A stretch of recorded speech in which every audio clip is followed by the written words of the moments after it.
Hi, welcome back to part two of Vindication. Yes, so like I said, I'd handed over the prophecy that I had written down, and I came back to my house and I'd written all about it. Now, at that time, I used to minister to, I used to pray for alcoholics, drug addicts, and people who had mental health issues. And there was a place, in a place, I used to minister in a place in Camden. At that time, I was working in the company of another, uh, well, he's now a past chap who is now a pastor, and he also was called to the prophetic office, and we used to minister at this place together. We did quite a bit of ministry together, and I can also say that a lot of people were delivered from mental illnesses. People were delivered from alcoholism and stuff like that at the time. So I'm not a church pastor or anything, but I just had this gifting, and I used it, yeah, as God would allow me to. And so he knew me very well. He also knew me to say things that would come to pass. So I had a track record of speaking things that did happen, that did happen in the lives of other people, including his own, and very, very accurate in the prophetic in that sense, you know. Um, and it's not that I was that fantastic in the thing. It's just that God showed me the stuff, and I just opened my mouth and said it. So I'm not taking any credit, and I can't, and I won't. Now, he'd known me for quite a few years, and he was aware that I wrote this letter to this chap, um, and so I'd forgotten all about it. The guy didn't get back to me, and I just left it. And it must have been some months later, I received a phone call from this pastor, this now pastor friend of mine, who used to minister together. And he said, oh, that he heard that there was a meeting. And this meeting was held by this Pastor A that came from Nigeria, who had a branch here, and Pastor B, whose church he was ministering at when I was here. Uh, Obviously, the branch pastor of Pastor A, who pastors the branch in England, was at that meeting. And I can't remember who else he said was at the meeting. And basically, they had gathered on account of this letter. Now they had this meeting and then decided that the word that I gave was not from God, and that I was operating under a familiar spirit. Now, and they said a few other things about my family or something. You know, I was now I was a much younger man. I was in my 30s, early. I must have been in my early 30s then, and it was a shock. I was rocks to my boots. I was so stunned. I remember, when they said I was operating under a familiar spirit. I actually visibly began to shake, as in I was sitting on my bed on the day. I was shaking. It was just amazing. And these are people who, because they're in quote big ministers, they had big following and everything. These are people that had clout. These are people that had, they were in control. They managed or pastored thousands of people, and these are people who knew all the ministries, big wigs, and all that, and all of this sort of stuff. So it was quite a big blow to me, and and I remember that this happened on a Friday, and on the Sunday, I went to church, and the pastor started preaching, and he started saying some things, you know so much so that at the end of, he said something to the effect of, oh, you're doing the will of God, you're doing what God says you should do with your gifting, and people are talking about you and gossiping about you, and everything that, insofar as you know that you're doing the will of God, you can't stop, you've got to keep doing it, that sort of thing. And he said these words to me in preaching, and he said a few other things, and at some point in his sermon, in all of this discourse, I began to wonder that this guy is talking to me, you know, so much so that I went up to him after the service and I said, if I didn't know any better, I could have sworn that you were a fly on the wall because something happened that involved me, and some ministers got together and had a discussion about me and says all kinds of nasty things about me, you know. And he said, and he just looked at me like he didn't know anything I was saying, you know. Now I was probably about 31, 32 around, at this point in time, you know. And I went home, and it also happened that it coincided with a time when I had been to a barbecue, and I had actually met, sorry, thereafter, I think I went to a barbecue with a friend, and I actually met people that attended uh, Pastor A's church here, Pastor A from Nigeria, his church in this country. And we met and everything, and, you know, and I got to be friends with these two people, and I encouraged them as I could. And they said to me, um, that, oh, they had heard of me, and that they'd heard that I had an evil spirit, that, you know, it was the devil that was using me in my gifting, you know. And you know, it was particularly bad. And it was also a time, obviously, for a while this story was going around. I didn't know that this story had gone around beyond the ministers who spoke, and I didn't know. So I got to find out, and I remember I was going somewhere. I was in a train station, and this lady, she must have been like in her 60s, and a lady who I must have assumed must have been her daughter, you know, they called me, and they saw me, and they called out to me. And so I went to them, and they said, oh, do I remember them? I didn't remember them at all. And they said, oh, you gave me a word. And when they said I gave them a word, I was so afraid of what they were going to say next that I visibly began to shake, and they thought, was I all right? I said, well, I wasn't feeling well, you know.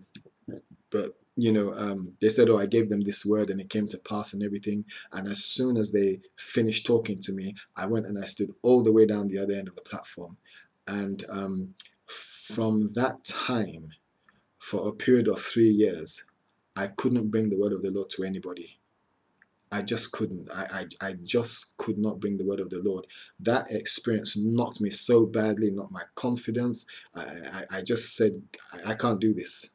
And for that period, there was nothing. I didn't minister to nobody. I didn't say anything to anyone for about 3.5 years. You know, that's how traumatized I was. But that's not the end of the story. And then I found out many years later that the friend who called me, now I had a dream. That's how I knew. I had a dream, and in the dream, I saw that the friend who called me uh, to tell me this story was actually in the meeting. And there was another guy who we kind of interacted a bit. He was also in the meeting. And I heard everything they were saying. I heard what the pastors had to say, and I heard their contribution. Now, I've got to break this down because this was at a time when, Nigerians, we like to get in with the big wigs. You know, if you're a pastor, you want to know the pastors that matter. If you're a minister, you want to make sure you're well connected with the churches that matter, because these are the people that will allow you, if you have good relationship with them, they will allow you come and preach in their churches, and it's good for your status and all that sort of stuff. And unfortunately, these two friends of mine were prone to that sort of thing. So I think they felt that it was an opportunity to get in with the big boys and create a platform there for themselves within the platform of the big boys in ministry, the bigger boys in ministry. Now, when I say big boys, we were all around the same age. It's just that they had churches and I don't have a church, and my friends didn't have their own church at the time, you know.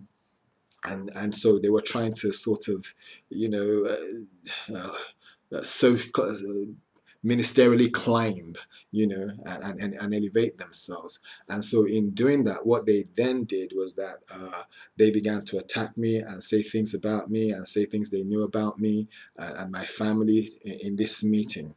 And the person who was closest to me out of all of them, who was the pastor who is who is now a pastor, who actually called me to tell me the news, he never told me he was in the meeting. But not only did he not tell me that he was in the meeting, but he was one of those who denounced me in the meeting and made out like he didn't really know me, as it were. Yet we used to minister together for at least a period of 4 years. We ministered together in different places. He knew me from the beginning, and even from the very beginning of my salvation experience.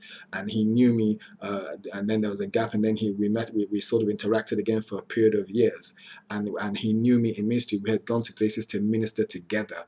So it's not as though he didn't know me. He knew that God was with me. He'd been a recipient of the grace of God through my life, yet he was one of those who denied me in the meeting. And God showed me all of this stuff and how they were trying to get a footing on the ladder of those churches. And so because of that, they positioned themselves at my expense. And so for 3.5 years, I didn't bring the word of the Lord to nobody. I just couldn't. I couldn't. To be told that, the gift at work in you is Satan using you. That's a big thing. And not only to be told that, but to pass that down. And Nigerian community, and people talk, pastors gossip, and yes, I said it, pastors gossip. A lot of them spend their time gossiping. Pastors gossip a lot, and I've been a victim of that. So I know people who have suffered at the hands of pastors who just go about talking, and saying all kinds of things. So the head, if the head is not correct, the body will not be sound. So the pastors are gossiping, and the congregation they too are gossiping, and everybody's spreading the good news of the gospel of the familiar spirit. Now, I know people use terms that they don't understand. Now, when you say somebody is operating in a familiar spirit, familiar spirits come into play when people are contacting those who are supposedly dead. Familiar spirit has nothing to do with giving a prophecy. The people who are mediums between the living and the dead, who talk to these people who are supposedly dead people, passing on messages, that's what we call a person operating with a familiar spirit. Now, I have never ever passed any messages on from the dead. I've never contacted any dead people on behalf of anyone, or myself for that matter. But people use these terms without knowing what they really mean. And if you go and check it out, you will find that familiar spirits have to do with contact with the dead. But they bandied this about, and I remember once, and then I met a pastor. He didn't know me from Adam, and he says, he started to minister to me, and he said people are saying that they don't know which spirit, whether it's God using you or the devil that is using you. And he said that God was going to do this and that, and I left it. But 3.5 years, I couldn't bring the word of the Lord to anyone. And I would come across people who say, "Oh, we've heard of you, and we heard that even our pastors know that you have an evil spirit." This is not that I heard. These are things that they said to my face. Now, this pastor,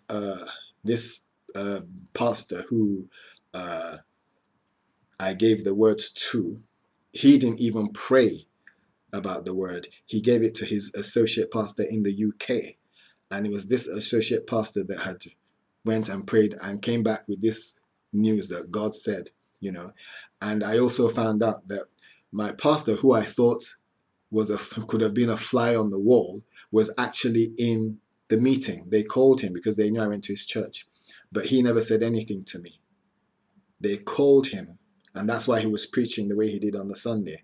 They called him, and he was in the meeting, and two of my supposed friends were in the meeting, and these other pastors, and they all, butchered me, so to speak. They all had a lot to say at my expense, and there was nothing I could do. And not only did they have a lot to say at my expense, this information filtered down to others, and before you know it, in the Christian community, this guy Eyisegun Emmanuel, he's got an evil spirit. Our pastors have confirmed it, and in our community, when you're a big pastor, whatever that means to them, then you're like a god. Anything you say, yeah, everybody just goes for it, and this went on. In the next segment, I will continue from where I'm leaving off now. So until then, shalom.